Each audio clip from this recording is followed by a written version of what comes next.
So it's Saturday, Yeah. and around these parts, we like to talk about Stephen King. Yeah, we do.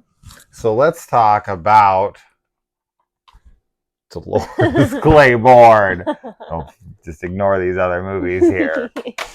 Dolores Claiborne, the other Kathy Bates Stephen King film. Yes. So now, I had read at one point, correct me if I'm wrong, y'all, that Kathy Bates had said this was her favorite performance of her own, um, or that she preferred it to Annie Wilkes. One of the two. I thought it was her favorite performance, period, but that was a while ago. So Yeah. maybe she's topped it in her opinion since. I don't know. So, Kaylee, I throw the question at you. Do you prefer Dolores Claiborne's performance, not the movie, the performance of Annie Wilkes, or the titular character, Dolores Claiborne? I'm going to say Annie Wilkes. Okay. I think maybe I like it more because I find it scarier.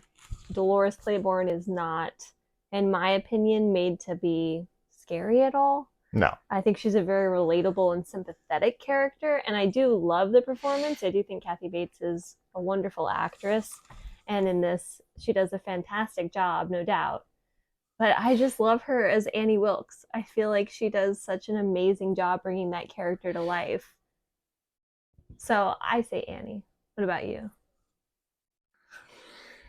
I think this is the better performance. Mm. With Annie, so when we first meet Annie Wilkes, she's definitely like sweet, but also, I don't know if naive is the right word, neurotic maybe. She's definitely just off, but like a sweet off, something that you're not like scared of. And then once she devolves, and once he knows, once Paul Sheldon is like aware of her craziness, she doesn't really back away from it much anymore. She just kind of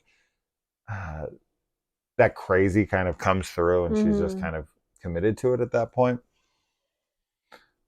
Dolores just has a lot of like nuance to her facial expressions and her character and the pain within. And I don't know, there's a depth to this character, and being able to see her younger and older, and as well as she plays kind of the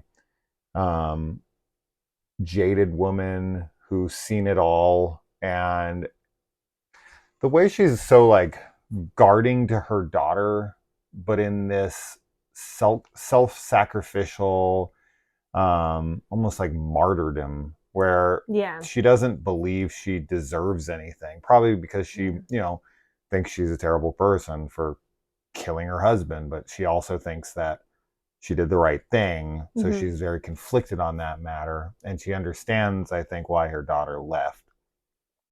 And I don't know, there's a lot that I feel here with this character throughout. So yeah, I can see why the argument is made for a better performance. I think Annie Wilkes is more iconic. Yeah. Right? So she's more memorable, obviously. But there's something about this performance that just there's such a level of pain in her. I genuinely feel like Dolores Claiborne is broken. Yes. She's definitely broken. Yeah. I just really enjoy, like you were saying, I like Annie's descent, or like the unraveling of her insanity, and I really enjoy that part of her performance. But I think that this one it's different. Obviously, it's a totally different character. I do think that she, as an actress, probably had more to go off of with this, for obviously like the main reason being she has more like characters to interact with. But this is like it was a really sad story, Yeah. but it also is definitely one that gives you that kind of um what's the word? Like catharsis Yeah. because he totally has it coming. I mean, I was like rooting for her at Sure. that point. I'm like, yeah, kill him. He deserves it. And what you were saying too about her, thinking that she's a bad person because she killed her husband, I also think that she probably feels guilty for even marrying him and having a child with him in the first place Oh, because sure. she does have a line at one point being like, I don't know how I couldn't have known like Sure. what he was doing, She feels almost like an accomplice. Yes. Which she's obviously not at No. all. But I do think that she has a really complex character in this. Okay. I don't want to say she's not 100% innocent to me. Mm. So, and this doesn't mean that I'm not sympathetic to her. I absolutely am sympathetic. But if your husband is as abusive as this person is, verbally mostly, physically once that we see, then of course at the very end when they're fighting, he's very physical with her. But and she told him, in that moment, like, if you ever hit me again, like, I'm killing you or you're killing me. It's like it's not going one way or the other. And she sticks to that promise. Because to my knowledge, I don't think we see him hit her again after the log to the back. We don't, but I kind of always assumed that he had hit her in the past, like before that. I don't think so. Like he had because smacked her around. Because of how she reacts to it, the fact that she like cuts his face and like breaks something over his head and it's just like crazy. Like if you do that again, I'll kill you. That to me says that he's never hit I guess her that's before. Possible. It's a brutal hit though. Like right in the spine, like it's awful. And yeah, like the verbal abuse that he dishes out every single day, calling her ugly and fat and just like bad. Oh my god, but when people are in abusive relationships, like they put up with a lot because of many reasons, unfortunately. You just know that at some point he's turning that towards the kid. Yeah. Right? So sure. You have to understand that if you are with someone who is abusive to you, they're going to be abusive. Like, do we ever see him abusive towards the daughter besides the molestation scene? I don't think so. I feel like he coddles her a bit. Like he's definitely like plays like, oh, I'm a good dad, so it's okay. And he also plays off of this idea of like his friends think Dolores is ugly and fat and gross, so he's like, embarrassed by her. And I find that like a big issue with him is that he thinks now I don't know what Dolores looked like before, but like I get this impression that he's angry with her for letting herself go. It's so and he wants to continue to keep calling her out on it and doesn't like he because at the end of the day, the thing with him more than anything that's very apparent is he, like a lot of men, probably the biggest issue with most toxic men is just hyper insecurity. Yeah. I was just gonna say that it's funny because I don't find Kathy Bates, like especially when she's younger and not like an old lady in this, I don't find her to be that ugly. I think she's a pretty woman. And I also don't find her to be that like she's not extremely overweight or anything. Like she's bigger, but I don't know. I just when I look at her, I'm just like she's really pretty and like especially like I don't know the dresses that they put her in and stuff. And it's not like she doesn't take care of herself, like she has makeup on, she gets dressed, she's wearing these clothes, and like I don't know, but it doesn't matter. She wears makeup and clothes, so she takes care of herself. Well, I just mean like she's not like she has. She grooms herself. Yeah, she grooms herself. Yeah, which is a part of taking care of yourself, like sure, grooming yourself. Partially part of it. Yeah. Yeah. I don't know. I think that it wouldn't really matter. I think that he would be abusive even if she was thinner or whatever. Like I think he would still. Like he'd be calling her like I don't know, whatever mean thing you can say about skinny people. I have a feeling that if she was prettier, he would then be insecure that she was out with other men, right? Especially since she kind of points out to him that he suffers from whiskey dick. right? Oh, yeah. But is it that, because, I mean, this is disgusting, but he seems to be able to get it up for his daughter. Ugh. So to me, that just means that he's not into his wife, right? And when she's like, you can't get that noodle up, it's like, he can't get it up for you, Yeah, right? So he's just not into her. But yeah, anyway, he's so with his character, and I get it, but King definitely has this way of writing certain characters, a lot of characters, especially men. He just they become they became very stereotypical characters. Like, this guy is almost cartoonishly villainous. Like, I'm not saying that there isn't dudes out there like this, because I know they exist, but it's like he's awful in every imaginable way, and everything he says and everything he does is like ramped to 12. Yeah, it's so over the top. No redeeming qualities whatsoever. Like, none. I do think that's, I mean, I don't know, for this story, it would obviously be different if he had, something where you're like, oh, maybe he's kind of a good guy. Sure. But then, he does something horrible. Although, I don't know, though. Like, I feel like there are things, and I kind of think that that's the point with this. Like, once you start molesting your child, like, you're unsavable. But at the same time, I feel like if you're beating your wife and verbally abusing her, like, that's awful too. Like, molesting your daughter's worse. It is. But it is, but I'm just still, like, it's like one rung under. Yeah. Right. Yeah. He sucks. He sucks so bad in this. Like, every time he was on screen, I was just like, hated him. The only reason I say that is because the wife can leave. Yes. Right. So, like, he hits her once. She does have that, like, free will to be like, I'm out of here. And she's also an adult and an independent person. And now, depending on the time period, right? There was a time where women just couldn't leave. Yeah. Otherwise, they would face all sorts of societal pushback. Yeah. We still have people to this day. Oh, I mean, sure. They're trying to pass, was it Texas? It's like one of those states that's like trying to be like, telling me about this. Both parties have to agree or you stay married. Dude, no matter what. No way. And it's like, do you guys have any idea what the hell you're talking about? Like, oh, the sanctity of marriage. Like, if someone wants out of the marriage, I don't care what the reason is. You let them out. Yes. Period. Like, that's insane to me. That is straight up like bills being written by men who want to control women.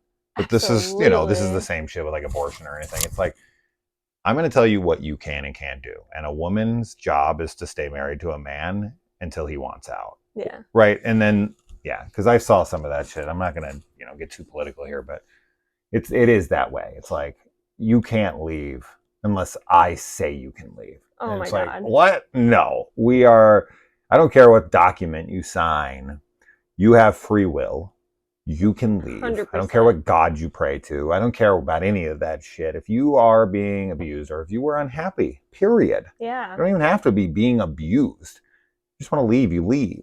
So that's why I'm saying the child molestation is worse. Right. Because the kid is, number one, could they technically run away from home? Sure. And a lot of them do. But a lot of them are more, going to sit there and take it. Yeah. Because they're being trained right. as a child that this is what you're supposed to do. This is Awful. Your life. Oh, and, my God. Of course, they're not developed. And it makes me so angry. Like, just the concept alone is, I literally just can't even wrap my head around it. But speaking of the daughter, I mean, we definitely see, like, what that effect has on somebody. God. And I think that her character is written in a way to really show that it's like, even though she has blocked it out of her memory because she can't handle it, she is like a drug addict on so many like prescription pills and has, hates life basically because she's, so unhappy at her core. And she's sleeping with someone who is older than her and who she hates. Yeah. So I do think that is like kind of like the pattern. But it's like it's not really focused on in the movie much. Like they show her relationship with that guy a little bit, right? And they kind of more focus on it like it's her job and she's like losing her job. It's like added the um to the stress. Yeah. Right? That's really kind of why it's there. But I mean, I think what I took from it more than that is like it's a pattern. It's a girl who is living in denial and she's falling into the same pattern. She's gravitating towards older asshole men who take advantage of her for their own pleasure and use them, right? Because he's just like sleeping with her so that she can get ahead and get a story, right? And then when he's just like done with her, he's screwing. It's very much implied. She asks him, and he kind of denies it, but it feels like no, he is screwing the other girl who's now getting the stories. Yeah.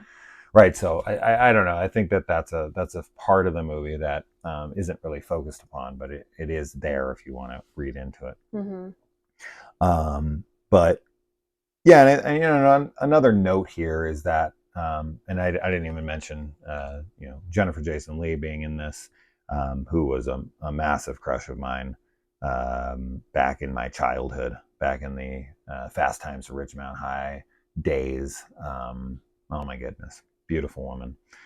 In this one, of course, she's made under and super depressed and not sexualized in the slightest, right? Because most Jennifer Jason Leigh's performances are very like hypersexual. She's like she kind of reminds me of like she's the female David Spader. David Spader? No. James Spader. I was David Spade and James Spader. That's funny. James Spader from like Secretary and he always does those like super sexual roles. Mm-hmm. And Jennifer Jason Leigh has done a ton of those as well. I really liked her performance. With no complaints from me. I liked her performance in this though, because I think what's really great about this movie is that I think that it really takes you on a journey where you have like a lot of emotions towards all of the characters. And she was one character that I found myself like really disliking in the beginning. I was like hating how she was talking to her mom. I was like not understanding like why she was being so mean and awful and like, whatever. And then I feel like as the story progressed and I learned more, I obviously came to sympathize and empathize with her a lot more. And I think that she has a character arc that is, fully like realized. Yeah.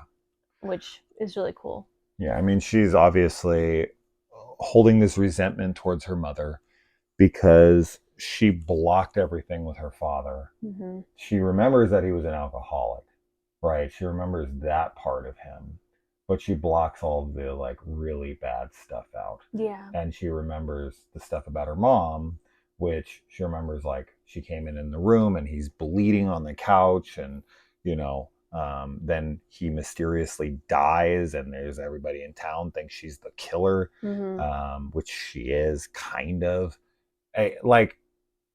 Did she murder him? Yes. I mean, it's premeditated, right? Did. Like she purposely hops that thing. And she could have saved him. And, right. So yes, she does murder him.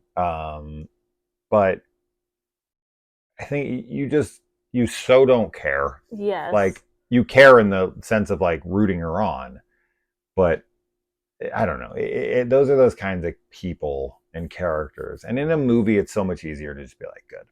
I know a lot of people are like, no life should ever be, you can't do that. You shouldn't be judge, jury, and executioner. But I don't know. In a situation like this, when he's completely robbed her, because she, her first inclination is like, I'm gonna run away. Yeah. And she'd literally been saving the money for 8 years. Oh my God. Working for $40 a week. Oh my God. No. Yeah. I don't know how much money that was back then, but it's not a lot still. It's $40 a week? Because this movie takes place in 95. And she says she hasn't been back in 18 years. She probably left when she was...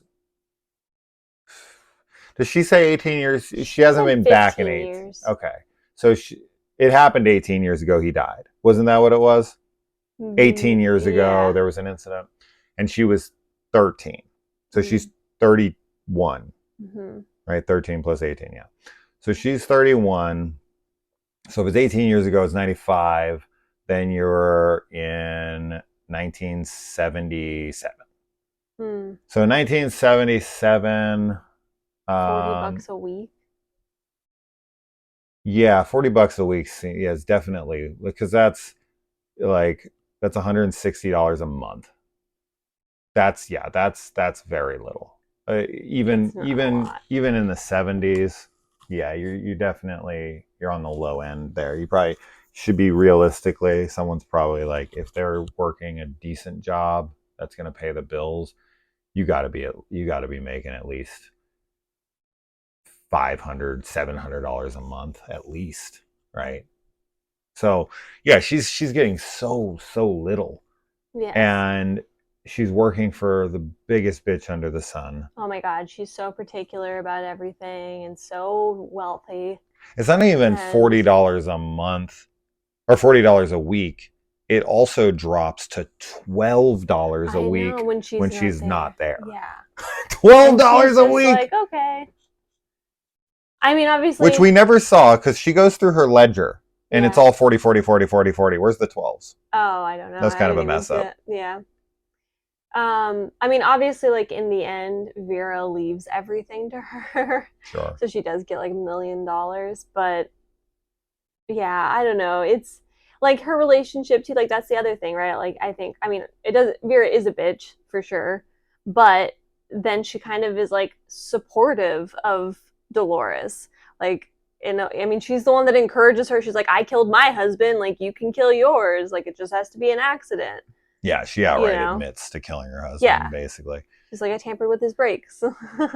And, I do think that, like, as, like, is kind of talked about in the end, Dolores, especially after that point, because it's like they share, each other's secret, right? Yeah. Like, there's a kinship and a bond between them. And that's why she stays, even when Vera's, like, so old and, like, can't really handle her aging because she's in pain and too old.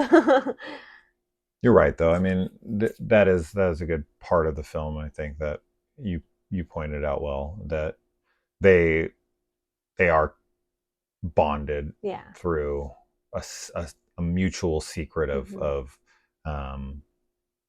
it's matricide is when you kill when you kill your wife. Is when you kill your father, husband side.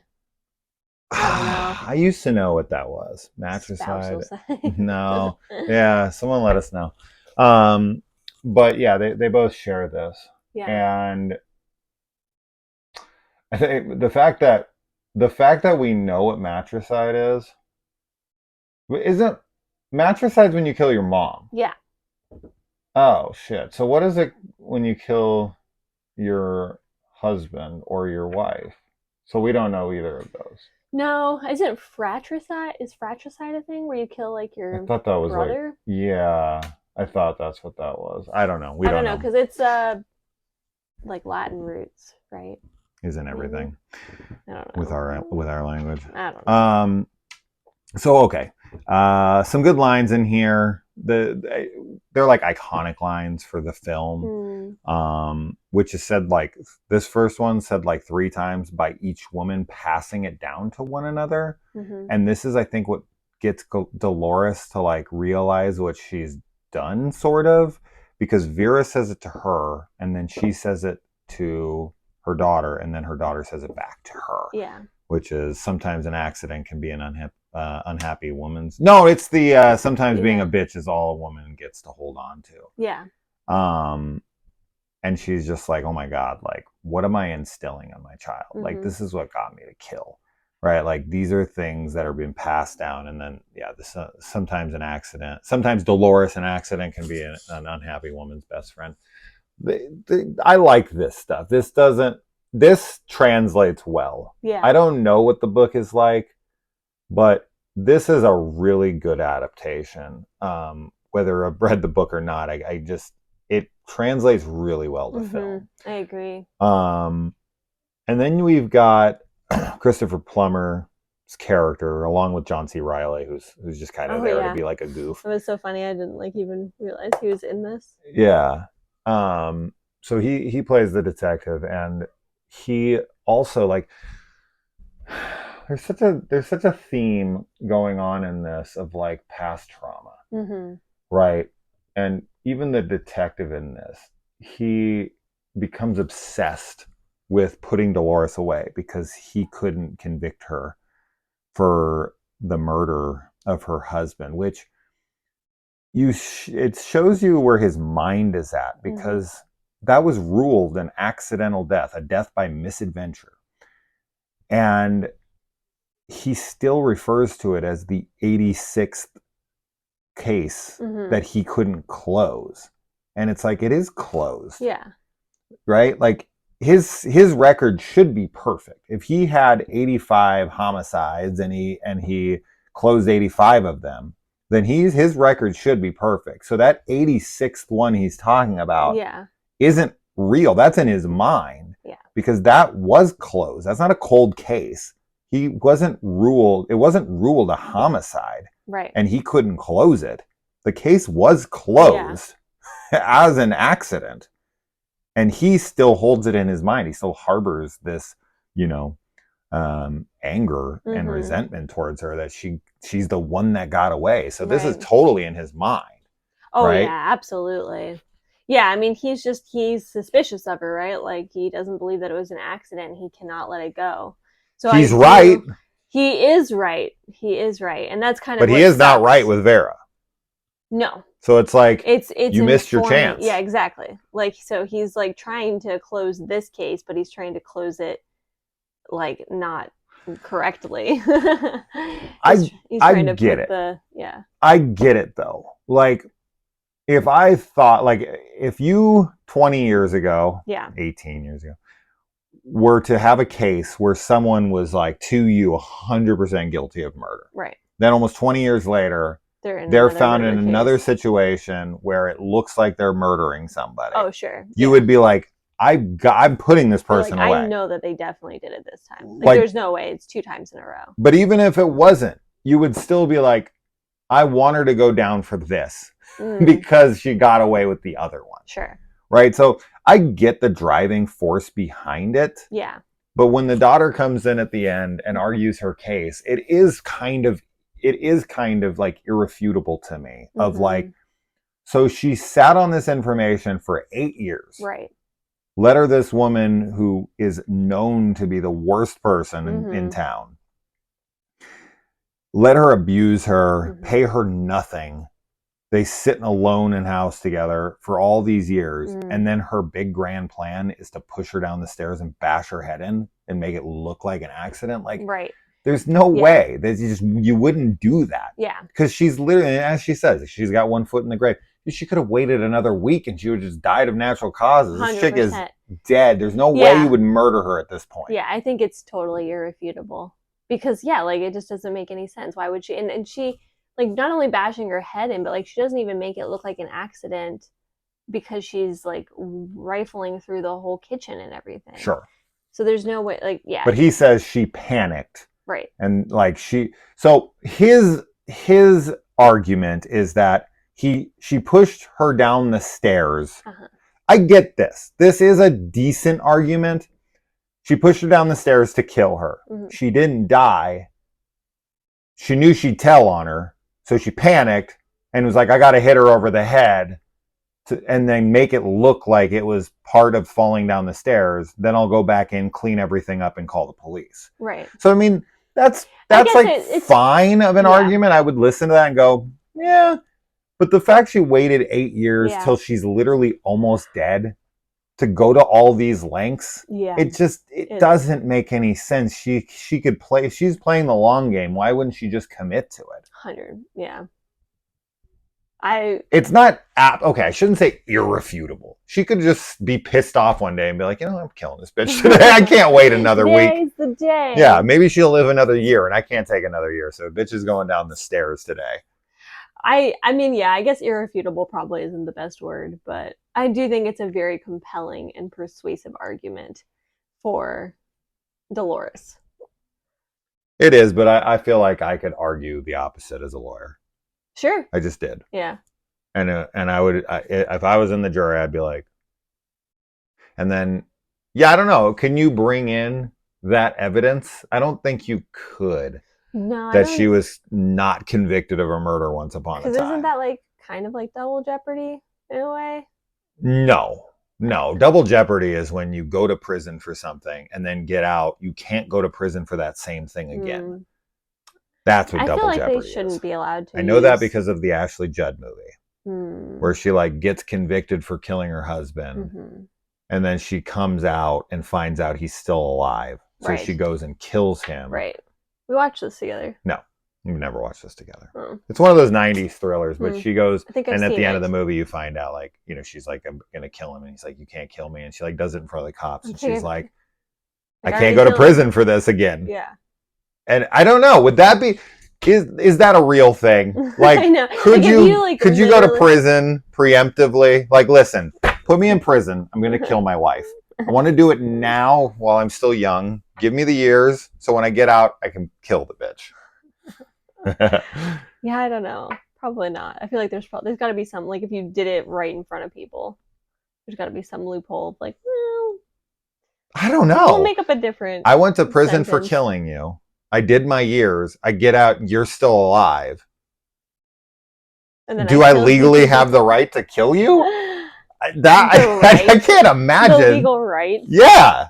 I mean, that's probably not. I shouldn't say the legal right. That's probably the wrong way to word it. Yeah. But like, would I get legally? Yeah. Would I get prosecuted for that? I don't know. That's what double jeopardy literally means. Yeah. But I don't know if there's any instances in the history of, you know, the judicial process, like that movie, where somebody gets out and they're like, we found out they're still alive. Go at it. Go at it. Go kill them. Yeah. Anyway. Okay. So let's wrap up some of these things. So the opening of this definitely feels like Alan Wake. Yeah. We very much get the feel of a Stephen King movie for sure. Right away and throughout. Now, Jennifer Jason Leigh's character here is not a book writer, but she is a journalist. So she is absolutely a writer. She's a writer. And she is an addict. Yes. So we do have an addicted writer here. Yep. In Maine.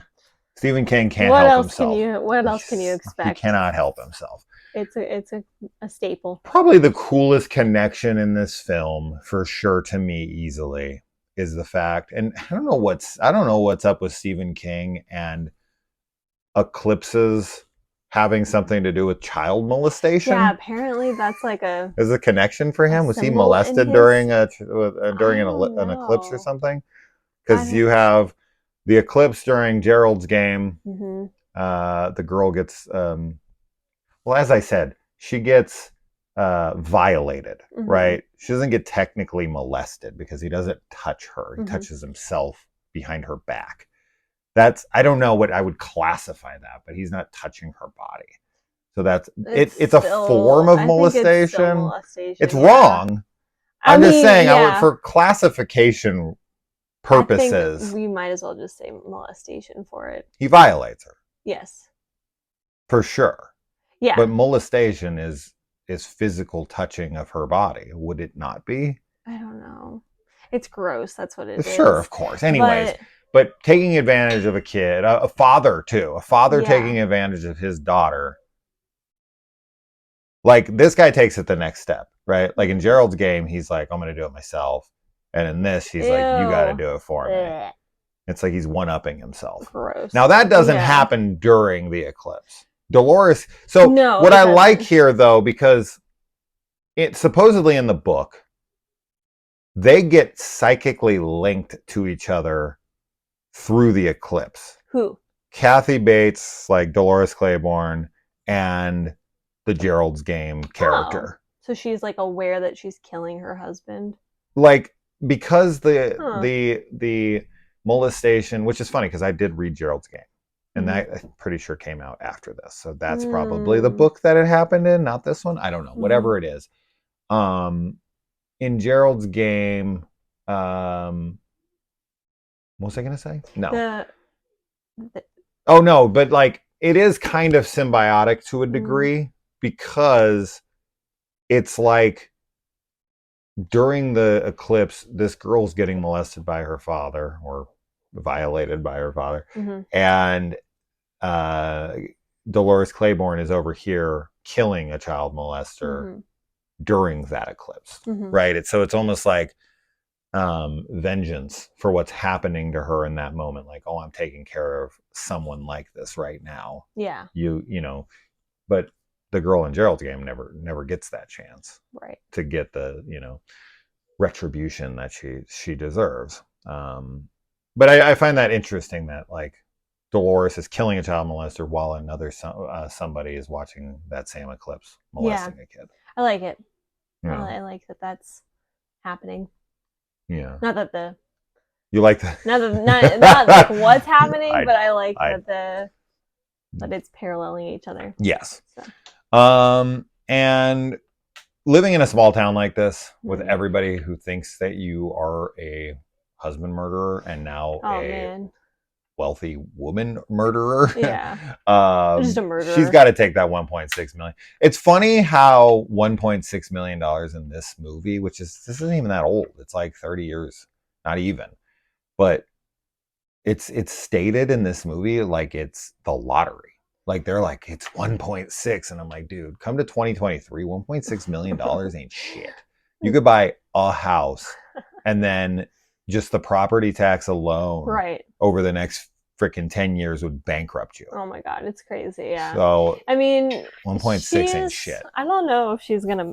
I guess she could move, but I feel like she's not going to, because I think if anything, she'll live in that house. Because everything was left to her, so the house was left to her too. Yeah. But she was like born and raised on that island. Yeah. Which is cool. I definitely like really love seeing like ferries and stuff with cars, and I don't know. I think that the idea of like living on an island like that, like it would be really cool. Sure.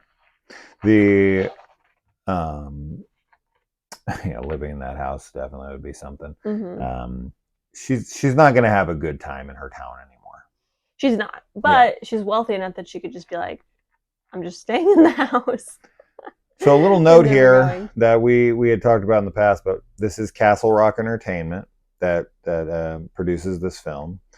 And so obviously that was named after the Stephen King town, but we found out today that the Stephen King town was actually named after a town in Lord of the Flies. So everyone gets their inspiration from somewhere. And I'm sure the Lord of the Flies writer got his inspiration from somewhere else, and so on and so forth. Right? All your heroes had heroes. It's true. Right? So it's always interesting to find that stuff. And that husband that she has, that she does kill, the wealthy woman, Vera. He's just, rich people are so fucking ridiculous. He's just hitting golf balls out into the ocean. Yeah. Like what? Like, okay, cool. Like just cool. Just I hate people so much. Annoying. Just gonna hit golf balls into the ocean. Like all just right. Unlimited amounts of them. Yeah. It's not only just like a waste of money. It's polluting. It's pollution. You're like littering. Yeah. Yeah. Yeah. And there's definitely like bottom feeders and stuff that would like choke on those things. And plus like when it degrades over time, because it's like plastic or whatever it's made out of. It's not good. No. So many people think about the ocean as just like a dumping ground, though, which is crazy, because I'm like, it's so much of our planet, and there's so much down there, like so much life, so much we don't even know about. Yeah. And oh man, that scene where what's her name, the daughter? Oh wait, St. Helens. Something St. Helens. Is it Sarah? No. Samantha? Something like that. I don't remember. When she like breaks the ornament and slices her throat with it. Like, dude. That was pretty brutal. She knows. Like, she's messed up. She is like, absolutely. Kids don't do that unless they're like. No, I have kids. Hurting. They've yet to slit their throat with Christmas ornaments. Dramatic, but they're not. They're not that level. Dramatic, 100%. But no slitting their own throats yet. You never know. I don't know. And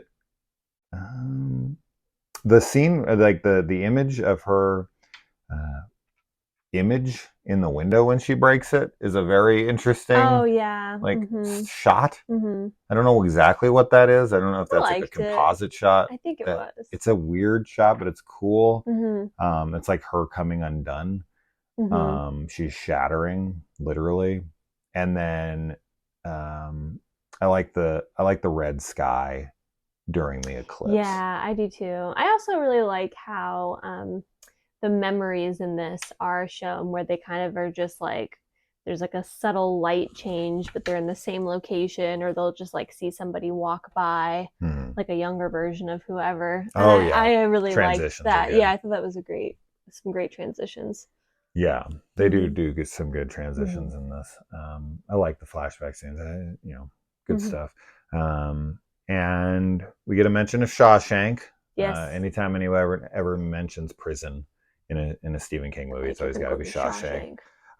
We get the warden from Shawshank in here. He is the bank guy, which I kind of find ironic, obviously, since Andy Dufresne screws them over by embezzling all the money that he's having them, launder through him. That's what ends up taking the warden down. And in this movie, he's like responsible for being that guy on that side of things. Yeah. So I found that to be kind of a funny connection. But oh my God, what an asshole this guy is. Oh my gosh, yeah. But it's because she's a woman. Yeah. Right? It's an infuriating scene. In the 70s? Oh, guys were really still talking to women like this? Like, that's crazy to me. I mean, I'm not saying it's not a thing. It's just, I don't know, women, women's lib and all that stuff, especially like in the 60s, they really, really made a pretty big impact for women's rights. But I know in the 60s it was bad. So 70s, it's not that much further after. And it still has problems today. Yeah. I mean, but it's nowhere near what it was. No, but all those generations that were like raised differently too. Although I don't know, he's I guess not that much older than her, but yeah, it's so frustrating that she's like, you like wouldn't call me, like my name and number are on the account, and you're just gonna let my husband. Yeah. Like it's not a joint account, but because it's like some type of like child savings account or whatever is what he says. Like that's why it's okay. It's a parent. Crazy. Joint parent thing. So crazy. Yeah, he does it because he's a guy for sure. 100%. It's like a man takes care of the finances. 100%. He's such an asshole. Yeah. The things he says to her when she worked for 8 years, and he's kind of like, well, can you keep your voice down? It's like he has no empathy for her at all. And it's like, bro, do you really think that if you worked for the last 8 years and someone stole all that money from you, you wouldn't be upset and raising your voice a little bit? Exactly. Like, come on. And she's not even like, she's not even that. Yeah. No, she's not belligerent or anything. No, she's not throwing things and expressing her anger, which is totally acceptable. And I mean, he obviously doesn't want to admit he made a mistake, because she totally corners him, and like you see it on his face that he's like, I shouldn't have done that. But yeah, it's frustrating because Dolores just goes up against like so many different like just struggles in life, and you really want her, because like she is like trying her very best, like she's really trying. Yeah. So it's hard to watch in that way. Yeah. Because you want her to, succeed and be happy and all that. You know what else is hard to watch? What? An eclipse. Yeah. But Dolores tries. She's like multiple times. Looks directly at it. She really does. She does. It's like a magic eclipse though, right? I think, the point is it's supposed to be like, it's symbolic for like the sun coming back out onto her life. Oh, sure. Right? Yeah. Like there's darkness and then she's being freed from the darkness. Yeah. Right. So I like this. I like the symbolic imagery, but she's staring directly at an eclipse. She is. Right? I wonder if there's some eclipse in the Dark Tower series that lasts for like 6.5 minutes or whatever it was. Yeah, she's like, that's some kind of record. Oh yeah, the accents are great. I love them. Yeah. Because King writes. I mean, like obviously, he writes with those kinds of characters from Maine, like with that accent. Yeah. Yeah, absolutely. And it's nice to hear it like spoken, because sometimes like I'll be reading and not quite sure how it sounds. Isn't it Mary St. Helens? Yeah, I think you're right. It's Mary. Mary, yeah. Yeah. Well, Mary has no accent. No, she's been in New York for too long. Hmm. But she doesn't even have a New Yorker accent. But most people don't lose their accent once they like That's not hit a true. certain age. They lose some of it. People lose accents. Not all of it. It depends on Look at how Arnold. strong it was. Arnold's never lost one bit of his accent. Yeah. But I mean, that's also, I think, when people are bilingual, yeah, too. There's a difference. Sure, there, it's a different language. Yeah. Yeah. He's like, California. I'm not just a Southern person. Yeah. Who loses their accent when they move away. Yeah. Last thing here.